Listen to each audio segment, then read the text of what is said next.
الحمد لله رب العالمين والصلاة والسلام على أشرف الأنبياء والمرسلين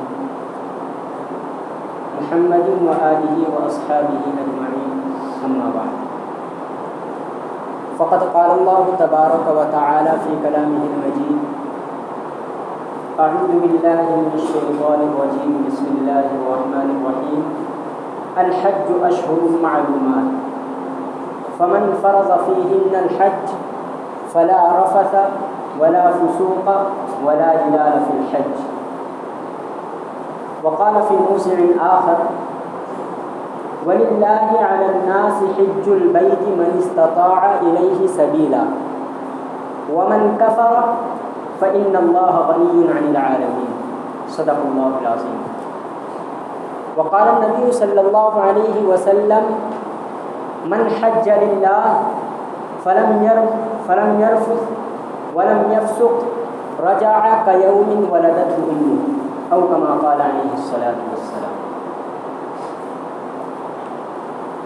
محترم اور معزز بزرگوں اور دوستوں،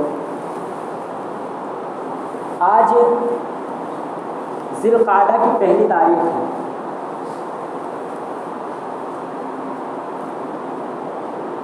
یہ مہینہ اس سے پہلے رمضان المبارک کا مہینہ آیا، پھر شوال المکرم کا مہینہ آیا۔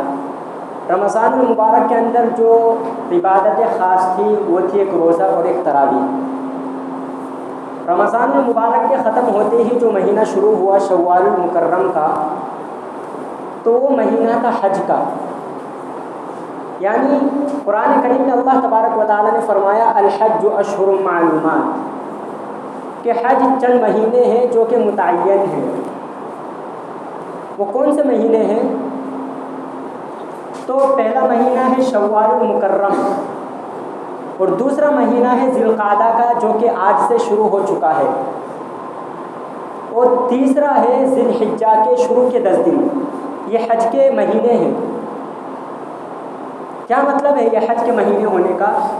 آپ لوگ جانتے ہوں گے کہ حج جو ادا کیا جاتا ہے وہ مخصوص ایام میں ادا کیا جاتا ہے، 8، 9، 10 ذی الحجہ، یعنی ذی الحجہ کے کچھ دنوں میں حج کی عبادت انجام دی جاتی ہے۔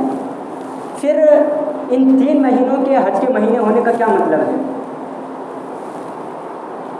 تو اس کا مطلب یہ ہے کہ حج کا جو احرام باندھا جائے گا اس کے واسطے یہ 3 مہینے یعنی شوال المکرم سے اس کا وقت شروع ہو جاتا ہے۔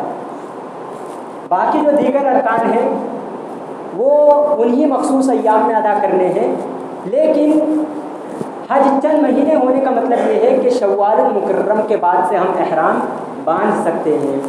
اس کا یہ مطلب نہیں کہ ہم شوال کے اندر ہی پورا حج ادا کر سکتے، نہیں، صرف احرام باندھ سکتے ہیں ہم شوال کے بعد سے، یعنی شوال شروع ہونے کے بعد سے۔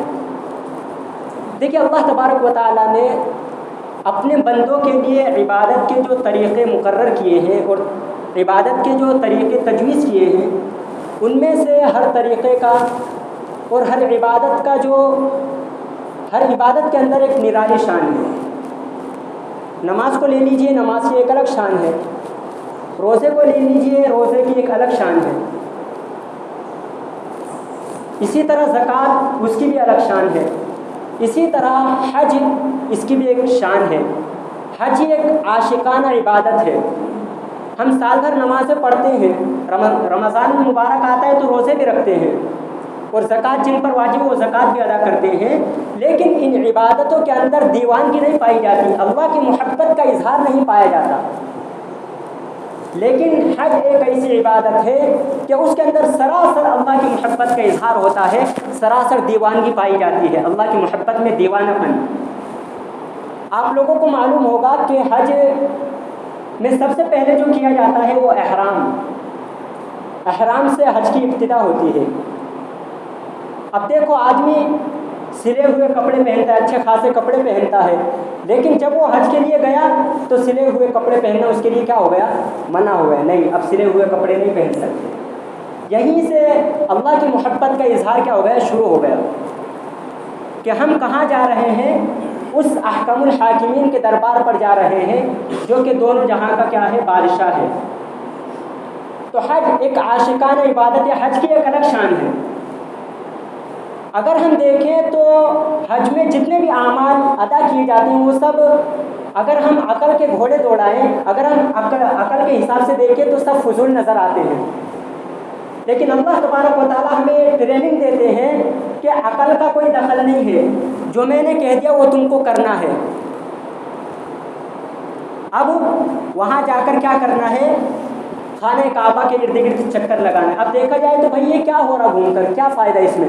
اگر ہم عقل کے لحاظ سے دیکھیں تو ایسا لگتا ہے بھائی یہ تو فضول ہے، لیکن نہیں، اللہ تبارک و تعالیٰ نے کہہ دیا کہ تم کو گھومنا ہے، اس کے بغیر تمہارا حج نہیں ہوگا، تو ہم کو کیا کرنا ہے؟ عقل ہمیں نہیں دوڑانی، بلکہ ہم کو کیا کرنا ہے؟ اس کے گرد چکر لگانا ہے۔ اور یہ اگر اچھے سے دیکھا جائے تو عقل کے لحاظ سے فضول نہیں ہے، کیونکہ جس سے محبت ہوتی ہے اس کے در و دیوار بھی اس کو کیا لگتے ہیں؟ اچھے لگتے ہیں۔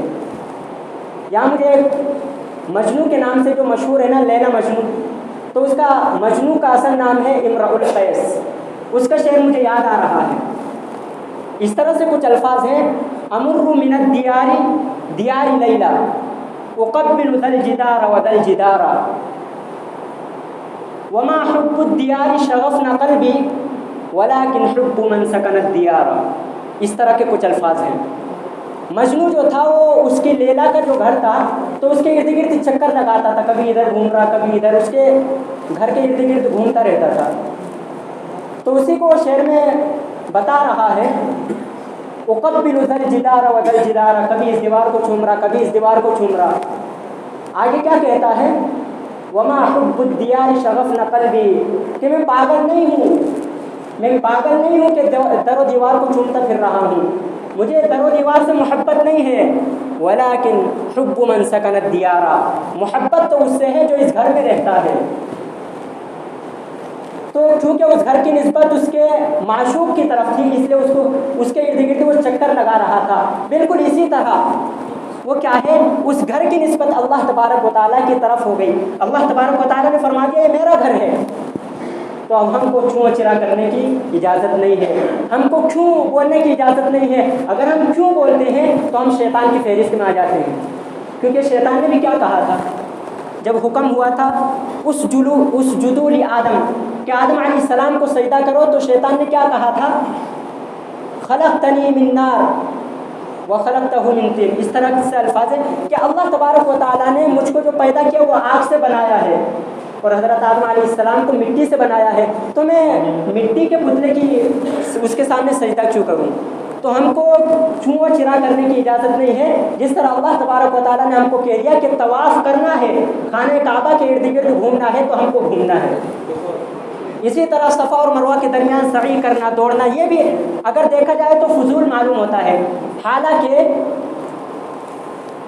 اگر ہم مطالعہ کریں تو ہم کو یہ بات ملتی ہے کہ عبادت کے لیے جب ہم آتے ہیں تو سکون اور وقار کے ساتھ آنا چاہیے، دوڑنے کی اجازت نہیں ہے۔ ابھی یہاں نماز چل رہی ہے اور کوئی آ رہا ہے دوڑ کر، تو اس سے منع کیا گیا ہے، سکون سے آؤ، رکعت چھوٹ رہی تو چھوٹنے دو۔ سکون اور وقار کی کیا تلقین کی گئی کہ بھائی آرام سے آؤ، رکعت اگر جا رہی ہے تو جانے دو، لیکن صفا اور مروہ کے درمیان وہاں دوڑنے کا حکم دیا گیا۔ عقل میں آنے والی بات نہیں، لیکن پھر بھی ماننا ہے، اور پھر بھی کیا کرنا ہے؟ سعی کرنا ہے، اور جہاں دوڑنے کو کہا گیا وہاں دوڑنا ہے۔ تو یعنی حج ایک ایسی عبادت ہے کہ اس میں عقل کو دخل نہیں ہے۔ اسی طرح رمی جو کرتے ہیں نا، رمی، تو اس میں بھی اگر دیکھا جائے، اگر میں یہاں سے بیٹھ کر اس طرح یوں پتھر مارنے لگوں، ایک ادھر ماروں ایک ادھر ماروں، تو آپ کہیں گے یار پاگل ہو گئے، ظاہر سی بات ہے، کون سی بات ہوگی بھائی پتھر مارنا؟ لیکن اللہ تبارک و تعالیٰ نے کہہ دیا، اللہ کے نبی نے فرما دیا کہ کنکری مارو، رمی کرو، تو ہم کو وہ کرنا ہے، چاہے عقل میں آئے یا نہ آئے، لیکن ہم کو کہہ دیا گیا تو ہم کو کیا کرنا ہے؟ اس کو کرنا ہے۔ تو خلاصہ کلام یہ ہے کہ حج ایک عاشقانہ عبادت ہے۔ ہم جتنی بھی عبادت کرتے ہیں اس میں عاشقانہ اور دیوانگی پن، اللہ کی محبت کا اظہار نہیں پایا جاتا، لیکن حج ایک ایسی عبادت ہے کہ جب سے وہ عبادت شروع ہوتی ہے اسی وقت سے ایک دیوانہ پن سا معلوم ہوتا ہے۔ اور یہ بات بھی یاد رکھیں، حج کے بارے میں ہم لوگوں میں بہت سی غلط فہمیاں مشہور ہیں۔ ہم لوگ سمجھتے ہیں کہ حج بڑھاپے کی عبادت ہے، لیکن یاد رکھیں حج جس وقت فرض ہو جائے اس کو فوراً کرنا چاہیے. اگر تاخیر کریں گے تو گناہ ملے گا. وہ ایک الگ بات ہے کہ تاخیر سے جب بھی کریں گے تو وہ گناہ ختم ہو جائے گا, لیکن اگر تاخیر کریں گے تو جب تک ہم حج نہیں کریں گے اس وقت تک ہم کو کیا ملے گا؟ گناہ ملے گا. حج کر لیں گے تو گناہ ختم ہو جائے گا. تو جس وقت حج فرض ہو گیا ہم کو اسی سال کیا کرنا ہے؟ حج کرنا ہے. اب حج فرض کس پر ہے؟ تو قرآن کریم میں اللہ تبارک و تعالیٰ نے فرمایا وَلِلَّهِ عَلَى النَّاسِ حِجُّ الْبَيْتِ مَنِ اسْتَطَاعَ إِلَيْهِ سَبِيلًا. کہ حج کس پر فرض ہے؟ وَلِلَّهِ عَلَى النَّاسِ حِجُّ الْبَيْتِ, کہ اللہ تبارک و تعالیٰ کے لیے حج کرنا فرض ہے. کس پر؟ مَنِ اسْتَطَاعَ إِلَيْهِ سَبِيلًا, جو وہاں تک پہنچنے کی طاقت رکھتا ہو, جو وہاں تک آسانی کے ساتھ پہنچ سکتا ہو.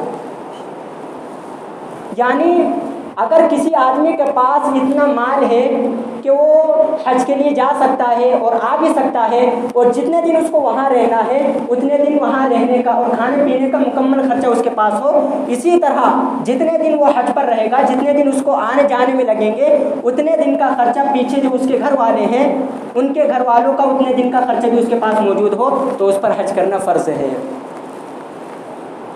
اگر اتنا مال کسی کے پاس ہے اور وہ پھر بھی حج نہیں کر رہا ہے تو تاخیر کا اس کو گناہ ملے گا. وہ ایک الگ بات ہے کہ بعد میں کر لے گا تو گناہ ختم ہو جائے گا, لیکن حج کو کیا کرنا ہے؟ فوراً ادا کرنا ہے. ہم جو یہ سمجھتے ہیں نا کہ حج بڑھاپے کی عبادت ہے, بالکل غلط ہے. بلکہ اگر اصل دیکھا جائے تو حج اصل میں عبادت ہے جوانی کی, جوانی میں کرنے کی عبادت ہے. میں نہیں بول رہا کہ اگر کوئی بوڑھا ہو چکا اور اس پر حج فرض ہے تو وہ نہ کرے, نہیں, بلکہ حج کرنا ہے.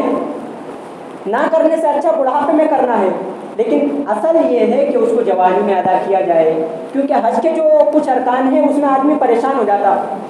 اس لیے حج کو کیا کرنا ہے؟ جس وقت فرض ہو جائے اسی وقت حج کو ادا کرنا ہے. اسی طرح ایک غلط فہمی یہ بھی مشہور ہے کہ اگر والدین نے حج نہیں کیا تو بیٹا والدین کے بغیر حج نہیں کر سکتا. یاد رکھیں کہ جس طرح نماز بیٹے پر بھی فرض ہے, باپ پر بھی فرض ہے, ماں پر بھی فرض ہے, اسی طرح حج اگر والدین ماں باپ صاحب استطاعت ہیں وہ حج کو جا سکتے آ سکتے, دیگر جو شرائط ہے وہ سب ان کے اندر پائی جا رہی تو ان پر حج کرنا فرض ہے. اسی طرح اگر والدین کے اندر شرطیں نہیں پائی جا رہی, والدین صاحب استطاعت نہیں ہے لیکن بیٹا صاحب استطاعت ہے, تو بیٹے پر لازم اور ضروری ہے کہ وہ حج کر کے آئے, والدین کا انتظار نہ دیکھے اور یوں نہ سمجھے کہ والدین سے پہلے میرا حج ادا نہیں ہوگا, بلکہ حج فرض ہو گیا تو حج کو جائے اور حج ادا کر کے آئے. والدین نے اگر حج نہیں کیا تو اس کی وجہ سے بیٹے کا حج معاف نہیں ہوگا, بلکہ بیٹے کو اپنا حج ادا کرنا ہے. جس طرح دیگر عبادتیں, روزہ ہے, نماز ہے, زکوٰۃ ہے, باپ پر اگر یہ چیزیں فرض ہیں تو باپ کرے گا, لیکن اگر باپ پر یہ چیزیں فرض نہیں ہے تو اس سے یہ اجازت نہیں ملتی کہ بیٹا بھی ادا نہ کرے. تو والدین پر حج فرض ہو یا نہ ہو, والدین نے حج کیا ہو یا نہ ہو, بیٹے پر اگر حج فرض ہے تو اس کو حج کرنا پڑے گا. اور ایک بات اور یاد رکھیں کہ ہم لوگ سوچتے ہیں کہ یار پہلے بچوں کی شادیاں کر لیں اس کے بعد ہم حج کریں گے. اگر ہم پہلے حج کر لیں گے تو پیسہ ختم ہو جائے گا, شادیاں کہاں سے کریں گے؟